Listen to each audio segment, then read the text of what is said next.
મિત્રો નાના એવા ધૂળના ધડીમલેથી મારી ગઢ પાવાની કાળકા નીકળી અને પહોંચી આંબાવાડીએ અને ત્યાં જઈને કહે છે કે આ 10 વીઘાની વાડીએ આ વાવેલા આંબાને જો 10 દિવસમાં સૂકવી ના નાખું ને એ તો મને ગઢ પાવાની કાળકાને ઓળખે કોણ।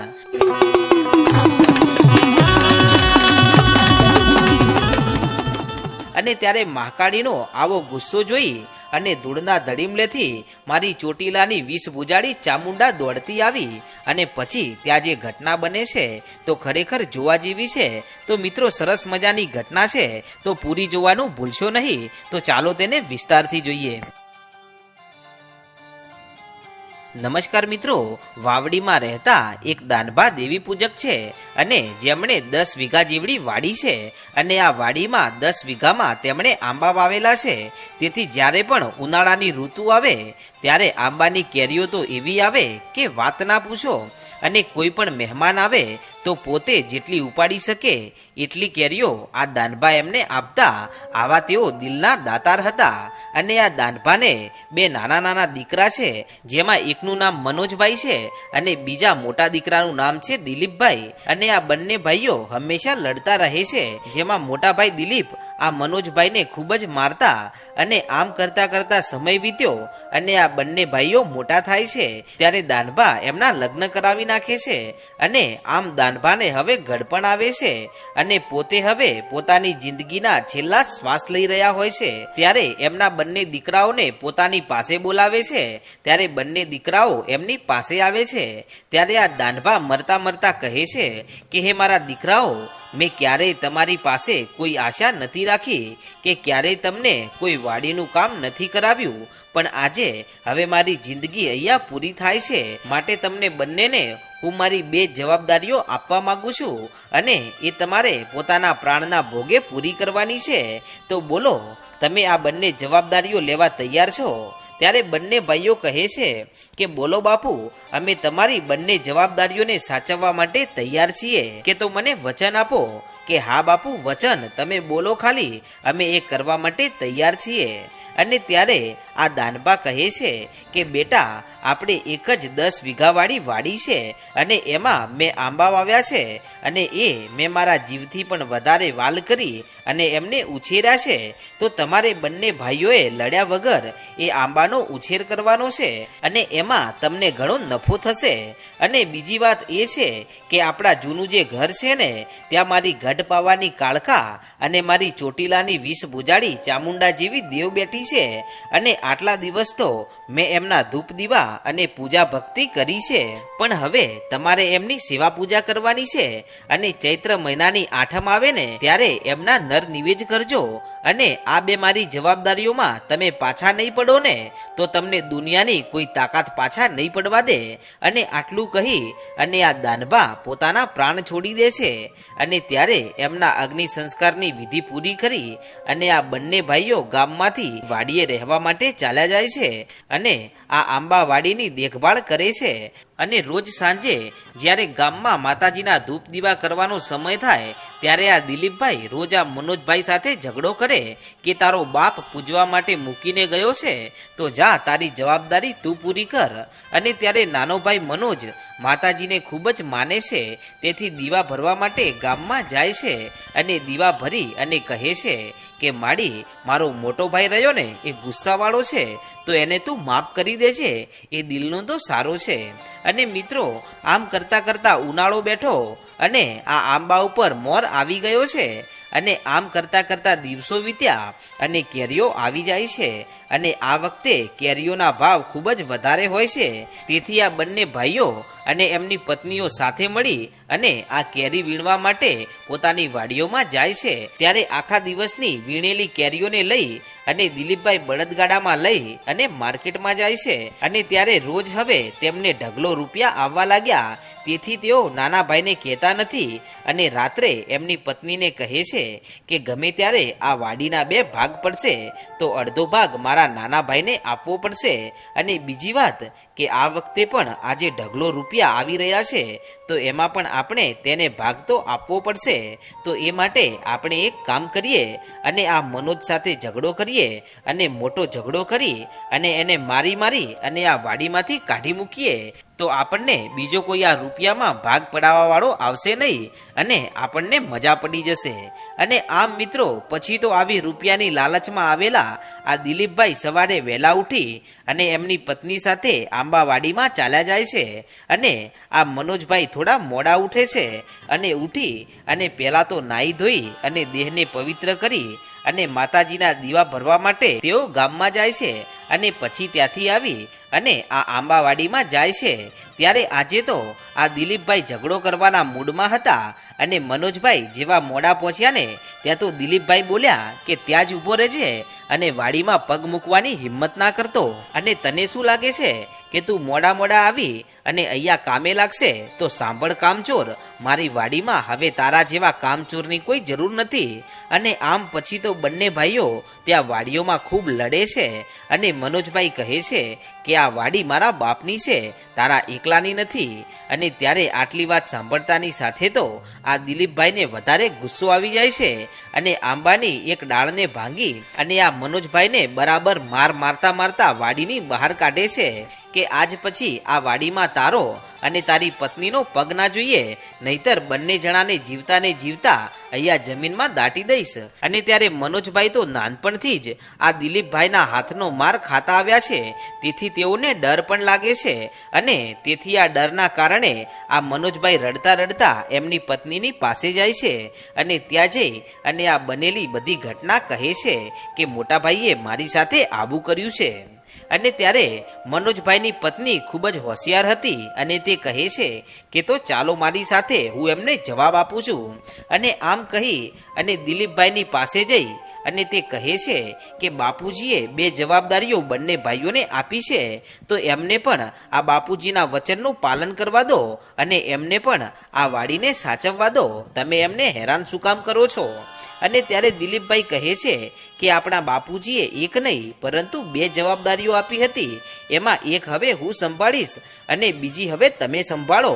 અને ત્યારે મનોજભાઈની પત્ની બોલી કે એટલે હું કઈ સમજી નહીં, તમે કહેવા શું માંગો છો? ત્યારે આ દિલીપભાઈ કહે છે કે આજથી આ વાડીને હું સંભાળીશ અને ગામમાં જે આપણા માતાજી બેઠા છે ને એમને ધૂપ દીવા અને એમના નર નિવેજનું કામકાજ તમે સંભાળો, એટલે બાપુજીની બંને ઈચ્છાઓ પૂરી થઈ જાય અને એમના બંને વચનો પણ પડી જાય. અને ત્યારે મનોજભાઈ અને એમની પત્ની સમજી ગયા કે આ તો વાડીને પડાવી લેવાનો ઈરાદો છે, પણ કાંઈ વાંધો નહીં, તમારા હાથમાં વાડી આવી છે તો અમારા હાથમાં માતાજી આવ્યા છે, તો અમે તો માતાજીની સાથે ખુશ છીએ. અને આમ કહી અને મનોજભાઈની પત્ની એમને લઈ અને ગામમાં આવે છે અને ગામમાં આવી અને બંને માનવીઓ તેમના જૂના ઘરમાં રહેવા લાગે છે અને માતાજી ચામુંડા અને માતા મહાકાળીની ભાવે ભક્તિ કરે છે અને પાડોશીઓના ખેતરમાં કાળી મજૂરી કરી અને પોતાનું ગુજરાન ચલાવવા લાગે છે. અને આ બાજુ વાડીએ એકલા વધેલા આ દિલીપભાઈ મજાથી હવે રહેવા લાગ્યા છે અને કેરીઓ માર્કેટમાં વેચી અને રૂપિયા ભેગા કરવા લાગ્યા છે. ત્યારે આ બાજુ મનોજભાઈ કાળી મજૂરી કરી અને માતાજી માટે ઘી લાવી અને ધૂપ દીવા કરે છે. ત્યારે એ ધૂળના ધડીમલેથી મારી વિષ બુજાડી ચામુંડા નીકળી અને કહે છે કે હે બહેન મહાકાળી, કે હા બોલ ચામુંડા, કે તને આ મનોજ કાળી મજૂરી કરી અને જે ઘી લાવે છે એના દીવા તને લેવા ગમે છે? કે બહેન મારો તો જીવ બળી જાય છે, પણ આ તો એના મોટા ભાઈ દિલીપે દગો કર્યો છે, માટે એની સજા તો હવે એને ભોગવવી પડશે ને. અને ત્યારે મારી ચામુંડા કહે છે કે હા મહાકાળી, દિલીપને તો રૂપિયાનો મોહ લાગી ગયો છે, પણ હવે એને સબક તો શીખવાડવો જ પડશે. અને ત્યારે મારી ઘટ પાવાની કાળકા કહે છે કે હે ચામુંડા, આ મનોજ તો સાવ ભોળો છે, એટલે એને ન્યાય હવે હું મહાકાળી આપીશ. અને આમ કહી અને ધૂળના ધડીમલેથી મારી ઘટ પાવાની કાળકા નીકળી અને પહોંચે છે વાડીએ. અને ત્યાં જઈને જુએ છે તો દિલીપભાઈ અને એમની પત્ની આંબાના ઝાડ નીચે બેઠા રૂપિયા ગણી રહ્યા છે. ત્યારે મારી મહાકાળીને ગુસ્સો આવ્યો અને આ વાડીએ આમ તેમ આટા મારવા લાગી. અને આ બાજુ દિલીપભાઈ અને એમની પત્ની બંને જણા પાછા ઘરે આવે છે અને ઘરે આવીને સૂઈ જાય છે. અને બીજા દિવસે વહેલી સવારે વાડીએ ગયા તો આંબા ઉપર એક પણ કેરી નથી અને બધા જ ફળ નીચે પડી ગયા છે અને એ બધી જ કેરીઓ સડી ગઈ છે અને બગડી ગઈ છે. તેથી આ દિલીપભાઈ ચિંતામાં પડી ગયા કે આ વળી અચાનક શું થઈ ગયું. અને પછી તો આખો દિવસ દિલીપભાઈ અને એમની પત્ની સાથે મળી બગડેલી કેરીઓને ઉપાડી અને ઉકરડામાં નાખી દે છે અને થાક્યા પાક્યા ઘરે આવી અને સૂઈ જાય છે. અને આમ કરતા કરતા બીજો દિવસ ઉગે છે ત્યારે બંને જણા પાછા વાડીએ ગયા તો લીલાછમ આંબા હવે કરમાઈ ગયા છે અને સુકાવાની તૈયારીમાં છે. ત્યારે આવા કરમાઈ ગયેલા બધા જ આંબાને જોઈ અને દિલીપભાઈની પત્ની કહે છે કે હે સ્વામી, આ આંબા આમ અચાનક થોડા કરમાઈ જાય, માટે નક્કી તમે કંઈક કરો, આમાં કંઈક તકલીફ છે અને તમે જલ્દી નહીં કરો તો આ આંબાવાડીથી આપણે હાથ ધોઈ બેસીશું. અને ત્યારે આમને આમ ત્રીજો દિવસ ઉગ્યો ત્યારે ત્રીજા દિવસે તો મોટા ભાગના આંબાના પાન સુકાવા લાગ્યા. તેથી હવે આ દિલીપભાઈ અને એમની પત્ની વધારે ચિંતામાં પડી ગયા કે શું આવો આ આંબા ઉપર કોઈ રોગ આવ્યો હશે કે પછી બીજી કોઈ ઘટના બની હશે. પણ ત્યાં તો મારી મહાકાળી તેમની વાતોને સાંભળી અને મનમાં ને મનમાં કહે છે કે હજી તો ખાલી આ આંબાના પાન જ સુકાણા છે, પણ હજી તો 10 દિવસ થાય એ પહેલા જો આ 10 વીઘાના જમીનમાં ઉભેલા આ બધા આંબાને સૂકવી ના નાખું ને એ તો મને ઘટ પાવાની કાળકાને ઓળખે કોણ.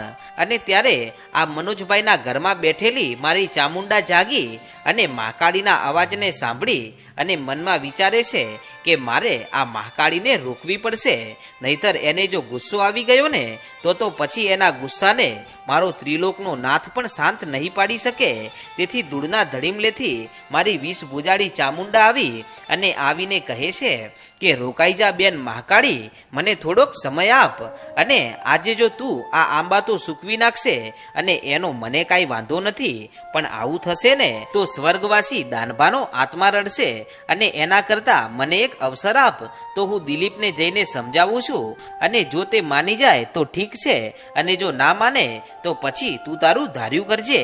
અને ત્યારે મારી મહાકાળી કહે છે કે તો કાંઈ વાંધો નહીં ચામુંડા, આજનો દિવસ તારો અને આવતીકાલનો દિવસ મારો. કે ભલે મહાકાળી. અને પછી એ દિવસની રાત્રે મારી ચામુંડા આ દિલીપભાઈના સપને ઉતરી અને કહે છે કે કેમ દિલીપભાઈ, મજામાં છો ને? અને ત્યારે દિલીપભાઈ પણ સપનામાં વાતો કરે છે કે માડી તમે કોણ, હું તમને ઓળખી ના શક્યો. કે દિલીપ, હું તારા 71 પેઢીના વડવાનું ધરમ માતા ચામુંડા બોલું છું. કે અરે રે માડી તમે, અરે મેં તો ક્યારે તમને દિલથી યાદ પણ નથી કર્યા કે તારા નામના કદી ધૂપ ધુમાડા નથી કર્યા, તો પણ માડી તું આજે મારા સપને આવી તો માડી તને ઘણી ખમ્મા છે.